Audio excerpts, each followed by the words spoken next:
You wrote your own like press release kind of before it all happened, like sent it all out to all these blogs. And then in the morning you woke up like it was everywhere. I didn't do a press release, but I did just like upload it to actually no, you are right. You are right because I did. You. I emailed it to this blog called Pile-Rats. I was like, whoa, like cool. Because you didn't know it was for Google, right? You just thought it was like for a tech company. Yeah, this guy online. messaged me on Facebook and he's like, to my MALLRAT page, and he's like, I work for a major tech company and we need like a song approved now, like what's your management's number? And I was like, oh, whatever, like this seems so dodgy. This guy just like rolled down his window and started laughing at me, and I was like, what? Oh, that's so annoying, like you just don't get it. Yeah. And so I was like, nah, I'm just gonna move. I can't do this anymore. I want to be able to wear outfits that I like and feel comfortable. Hi, this is Lauren Engel. Today I'm here with MALLRAT. Hello. So you were born in Brisbane, right? Yeah. Were your parents born there as well? Yeah. Oh, what did they do? Dad does one of those really vague corporate jobs that I always try and explain, but I never end up. It's just so vague and corporate. Yeah, and Mum's got a writing background, but she's not working at the moment. Oh, so you got your like creative side more from her then? Actually, Dad's from a journalist, like they both have a journalistic background, but aren't doing that right now. Yeah. What kind of music did they play in the house when you were growing up? I remember listening to the OC soundtrack and like Jackson 5 and heaps of disco stuff, and also like Johnny Cash and they're the main ones that I can think of, and lots of country music as well. Oh yeah? Yeah. Can you describe the kind of house and environment that you grew up in? So it was like, it's my little sister. Oh, look at that dog is so cool out the window. Oh, yeah. My little sister and my dog and my mum and dad when I was little, and then my parents separated. So it was like at times a horrible, horrible place to live. Like it was just not good. Yeah. What age were you when you were going through that? Just like all through my teens. Oh wow. Yeah. So I guess music was kind of something that you like fell back on, or yeah, like, it was. You. Yeah, exactly. How would you describe yourself back then growing up? Really like similar to myself now, except not as confident. So I think like very kind-hearted and gets along with everybody and loves animals and like, yeah. Except just like an awkward teenager. And I'm still just awkward, but less awkward as time goes on. Did you like school though growing up? Yeah, I was really good at school until I realized I really loved music and I wanted to do music, and then it just was like a frustrating obligation. Yeah. But I did really well in school up until that point. Did your parents kind of push you academically, or was it just kind of in yourself? Yeah. It was like something that I naturally didn't find too difficult.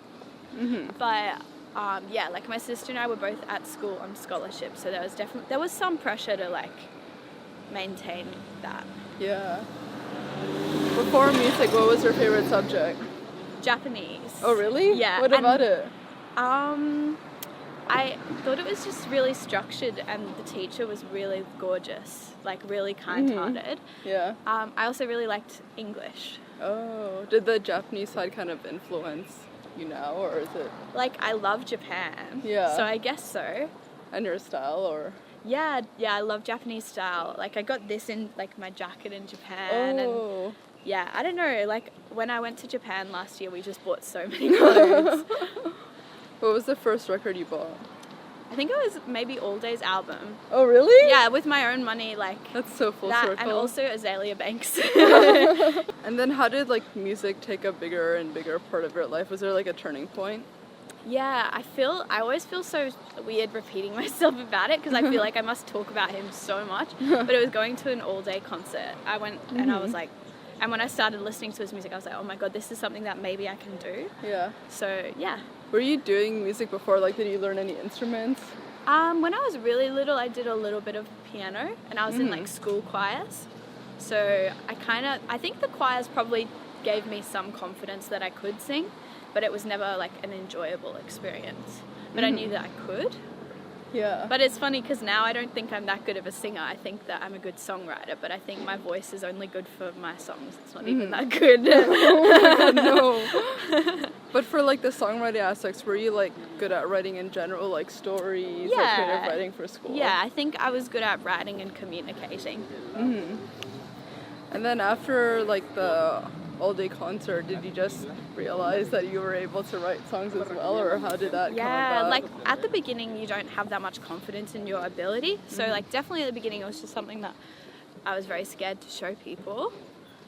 But I just had a gut feeling that I should stick with it, so I kind of just followed that instinct. Mm-hmm. The early songs, what did you write about? They, whenever I write, it's not really about anything in particular. It's just like stream of consciousness, kind of, just like a train of thought. And then usually at the end, I realize what it's about, but they were just like about being bored and suburban. What did your parents think of the whole thing initially? My mum didn't and doesn't really get it, but I think she's starting to get it. And Dad was really supportive as well, because I think he could see that I was trying to be business-minded about it, and like, just like, I was very serious about it, so he was really supportive. Mm-hmm. Yeah. And then to like get into like studios, you were like babysitting before, right? To like afford it. Yeah, it was crazy. Like grade 12, I would wake up at 4 a.m, go to babysitting. This is like all during like final exams and stuff. Oh my gosh. I'd wake up at 4 a.m, go to babysitting, and then go to school at like 8:30, and then school until 3, and then from 4 until 7, I would be tutoring. No, I'd be from 4 to 6, I would babysit, and then I'd go to a different house, and from 6 to 7, I'd do tutoring. And then that was like, so 4 a.m. till 7 p.m, and then I'd get home and I'd work on music. And then up until like 1 a.m, and I just wouldn't do schoolwork. But it was so I could save up money and go to the studio, so it was definitely worth it, even though it was insane. Did you learn how to use the studio yourself and everything? Well, I like started off just with GarageBand on my laptop, and then when I went into the studio for the first EP, like I was still like learning how it worked, so how to record and everything, and like how to mix and master songs. Another squirrel. That's so cute. I love squirrels. So did you learn this all from like YouTube or like Googling online? More just from asking the people that I was working with. So when I would go into the studio, I would like ask the audio So you already engineer. were working with producers at that point, because you were like sending them demos, right? Yeah, like GarageBand demos, and then all the first EP is like the first songs that I made. So that was just going into the studio with stuff that I'd written, and then they would just record the vocals. Oh, how did you find like the producers initially? One of them, there's a band in Brisbane called Cub Sport, and I asked them if they knew anybody who could help me like record a song or like actually no, first I asked for if they knew a guitar teacher, and it was this guy called Elliot, and then we did a couple of guitar lessons, and I was like, Elliot, can I show you a demo? He's like, okay. And then he helped me record it in the studio. So yeah, that was like my first time in the studio, and that was the first song that came out, called Suicide Blonde, which is like I don't like it anymore. Oh my God. But that's okay. It's like some people still like it. Actually, that's something good that I've learned, is like it's a reflection of where you are at the time, so you have to just accept it as that, and like you can't always be going back and trying to change it, because it's going to be what somebody likes right now. Yeah. You wrote your own like press release kind of before it all happened, like sent it all out to all these blogs. And then in the morning you woke up like it was everywhere. I didn't do a press release, but I did just like upload it to actually no, you are right, because I did. I emailed it to this blog called MALLRAT. Yeah. Which is like Perth-based. Well, that's how you because say I'd it. won a pair of headphones. I can't believe you reminded me. Yeah, because I'd won a pair of headphones from them, and I'm like, I used these headphones to make my first song. Like, can you premiere it? And they're like, okay. And they did it. So you're exactly right. Yeah. And then, like you said, like I just woke up one morning and I had all these emails from like different labels here in America, and I was like, oh, I gotta go to school. Damn. It was so weird. And you figured it all out yourself, like how to write the press release, like send it out to? Well, at the very beginning, it was only like personally emailing a few different blogs. So it kind of was, but pretty quickly I had like a team on board, like a manager and a publicist and stuff. Like kind of like a few days to weeks after, I kind of had a full team around me, which is insane. How do you know that they were the team you want to work with and you could trust them? It's just, like at a young age. Yeah, like 16 well, at I that didn't end time. up sticking with the manager that I had at the beginning. But I don't know. I kind of just had to go for it. Mm-hmm. What did you learn from like being with them early on? Do you think you like went into it all too quickly, or do you think you should have like waited longer before you had a team? I wouldn't change anything. Yeah, I think it's all been good lessons. Nothing crazy bad has happened, but yeah, I don't know. I don't think it happened too quickly. It did happen very quickly, but I wouldn't change it. I don't know. Yeah. And then how long after did you sign with like the American team that you have? Not for a while. Like, we were talking to labels for like a year or two, but we did like distribution before we signed a record deal. So that was kind of how the first EP came out. Yeah. Yeah. How do you realize that you wanted to be with them? The contract was good. Like, that's kind of it. And was this after like the Google ad? They did the Pixel phone, right? They used your song, or was this? Yeah. So I mean, the deal was signed like before that, but they announced it with that Google ad. Oh. It's tricks of the trade. Damn, what was your reaction when you saw that come out? I was like, whoa, like, cool. Because you didn't know it was for Google, right? You just thought it was like for a tech company. Yeah, just, like, hit you this up guy online. messaged me on Facebook, and he's like, it's in my MALLRAT page, and he's like, I work for a major tech company, and we need like a song approved now. Like, what's your management's number? And I was like, oh, whatever. Like, this seems so dodgy. But I gave him my manager's email, which I do like all the time if someone's kind of like, I don't know, I just don't want to keep dealing with them. So I'm like, here's my manager's email, like, email him. But yeah, and then it was a Google ad, and it was like really good. What do you love so much about Fergie? She's like a huge part of like your inspiration. Okay, so actually that's another thing that I listened to when I was little, like that and Future Sex Love Sound by Justin Timberlake. That was like what I listened to when I was getting ready for school. So I think that's like nostalgic, and also just like her songs were sick, and Black Eyed Peas is sick. Yeah. Didn't you like also like meet Paris Hilton? Yeah. These are great questions. Yeah. When she DJ'd in Brisbane, my friends and I like waited outside the club. She was DJing out until like 6 a.m. on a Monday. On a Monday. And then we met her and got a photo, and she was so cool and funny and nice. I remember you said she was funny. I never thought Paris Hilton would be like She's got funny. such a cool sense of humor. Yeah, she's really funny. I think people think that she's dumb, but she's just pretending to be dumb. Like, same as the Kardashians, like, they lean into that character. They know everything. I mean, that's why they're like... That's why they're so rich. They're They're so smart about it. Yeah. Have you always been vegan? No. So I went vegan about 3-ish years ago. Yeah. What was the turning point for that? I think it was when I started making music, and I started meeting a lot of people who were vegan and vegetarian, like Allday and all his friends. But before that, I never really knew anybody. Actually, I didn't know anybody who was vegan. Really? In Australia? Yeah, not in Brisbane. I didn't know anyone. But then I started going to Melbourne to work, and I realised like all these people that I thought were so cool were vegan. I was like, oh, well, it doesn't seem that hard anymore. I'll just give it a go. And it was like the best decision I've ever made. Was it hard for you? No. It was actually really easy because my little sister also went vegan. Oh. Yeah, she's really cool. And did you like move to Melbourne? Yeah, I moved like mid last year. Oh, what was the decision for that? Well, Brisbane is like really, I think there were like lots of turning points. Like, so Allday and his DJ Paolo are like two of my best friends. And they came up to Brisbane for a show, and I was hanging out with them, and then they left the next day. I was like, I miss you guys way too much. Like, I cannot be... Like, I just felt like all my best friends lived in Melbourne. And then I was like, I'm really serious about moving at some point soon. And then I was walking. I live on a main road in Brisbane, and I was just wearing like a big hoodie and like some funky boots, and like it wasn't even that crazy of an outfit, but it was definitely like a bit of a stretch for Brisbane. Like, people don't really wear cool stuff. And then this guy just like rolled down his window and started laughing at me, and I was like, what? Oh, that's so annoying. Like, you just don't get it. Yeah. And so I was like, nah, I'm just gonna move. I can't do this anymore. I want to be able to wear outfits that I like and feel comfortable. Do you consider Sydney? I really like Sydney as much as I like Melbourne, but all my friends were in Melbourne, so yeah. So yeah, then the next day I like applied for a lease, and then I got it the day after that, and then the everything next is week I just moved, and it was so good. But I'll move to LA like this year. Yeah, I read about it. So it's all confirmed with their visa. Yeah, and everything? I got my visa now. Oh my gosh, do you know when? No. I got to do some shows in Australia first. Is it just because the whole music scene is kind of the same reasons why Allday moved here? Yeah, the actually music scene in Australia is really good, but it's hard to break outside of Australia. And I really want to do that. And I also want to write for other artists, pop stuff. So that's kind of why I want to move.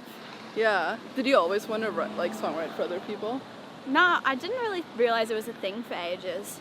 And then I realized that it was, and it's something that I could do. Yeah. And I've been just kind of obsessed with the idea of it since I realized. Yeah. And a lot of your lyrics, you said angels are looking out for you. Yeah. Was exactly. that can you explain that? I don't really know how to explain it. I just feel like I have heaps of angels. Mm-hmm. And yeah.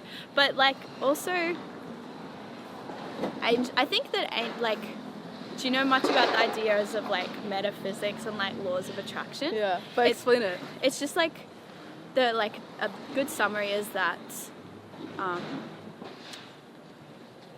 you could think of your thoughts and prayers as actual energies, and there's quite a lot of science to it as well that it turns them from thoughts into your physical reality. Mm-hmm. And I think there's lots of different ways that different religions explain that. So a lot of religions have the idea of angels being kind of the physical answer to the prayer, they're the ones that make it happen. Oh, I see, yeah. So I kind of drift between all sorts of different beliefs, but I think that angels are that they're a really beautiful way of looking at that metaphysical science. So that's what I like about it. Yeah. So I guess you're not religious in that sense, right? I think I really think religion is interesting, but I wouldn't say that I'm a strict one religion. I think they're all just different ideas explaining a very similar thing. They're just different ways of interpreting it. How did you decide on the phrase Hannah Montana of the So that was when I was in school, and I was was doing all the stuff at school, and then in when I had free time I would go to the studio, so I kept the two things very separate from each other, so it felt like Miley turning into Hannah and then Hannah turning into Miley. Yeah. But I don't think it applies anymore since I'm not in school anymore. Yeah. But at that point actually, what did your friends around you think about your whole I thought they career? thought it was a joke. And you proved them all wrong so quickly. Yeah, I think they thought I was joking. And I was I can't kind of be bothered explaining that I'm not joking. But they've been really supportive. Oh, nice. But yeah, I don't think they realized that I was serious. Actually, sometimes I don't, even now, sometimes I don't know when I'm joking or not. I think that I don't blame them for thinking it was a joke. How would you say your music has changed since the early songs you made?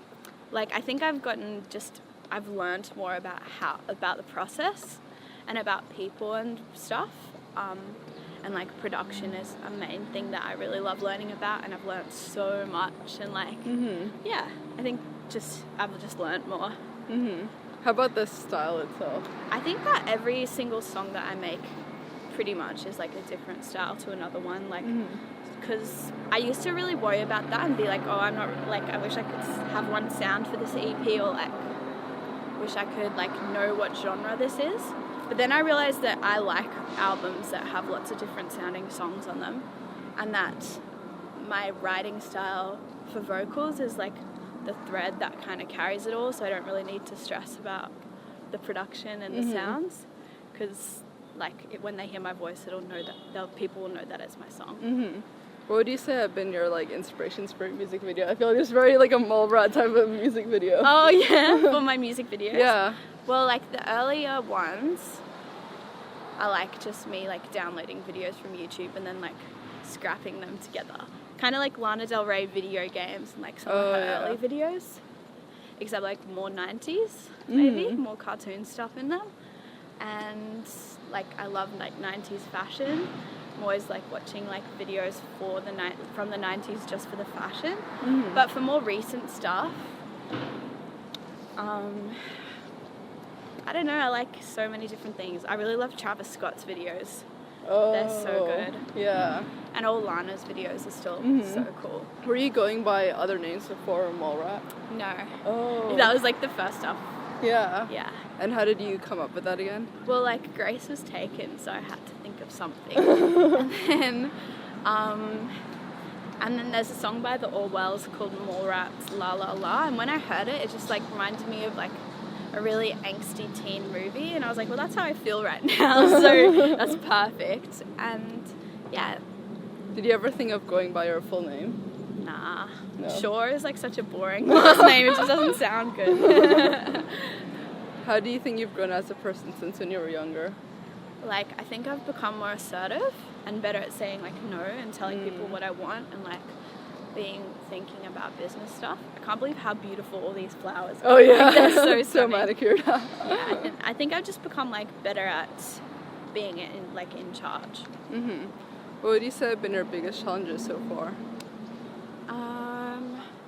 Well, since I started doing music, it feels like everything has just been a breeze. Mm-hmm. Like, that's kind of, I haven't really had any crazy issues since then. But I've it's just been like learning experiences. Nothing really bad. Yeah. What does success look like to you? I feel successful right now. I just hope that I can do it on a bigger scale. So like, I'm doing my dream job, which is music, and I'm traveling with it, and I love that. Yeah, and like I'm surrounded by people that I love. So I hope that I can just do it on a bigger scale and like travel to different parts of the world and have like fill bigger rooms with fans. Yeah. Yeah, I don't know, just this on a bigger scale. What does love mean to you? Did you say love? Yeah. I think it's just like unconditional, and it's not about, just what does it mean to me? I don't know. I think I love everybody. That's a tough question. Yeah. Last question. What do you want to be remembered for? Have you seen Nathan For You? No. Oh my god, then I won't bother referencing it. But you should watch it. How many people here have? Yeah, it's if you've watched it, it reminds me of that episode where he's going to the horse riding stable and they're trying to let obese people ride horses, and they figure out this really like extremely complex way of doing it. Oh and then my he's telling the lady who owns the stable that this is going to be her legacy, and she's like, I mean, like, there are a lot of things that I hope to be remembered for, like how well I did in competitions, and like my family's like, no, this is your legacy, this will be your only legacy. Yeah, I don't know, I don't really mind if people, I hope that people just still like the songs, and they can still find them special. Yeah. This is awesome. Thank you so much. Thank you so much. Bye guys.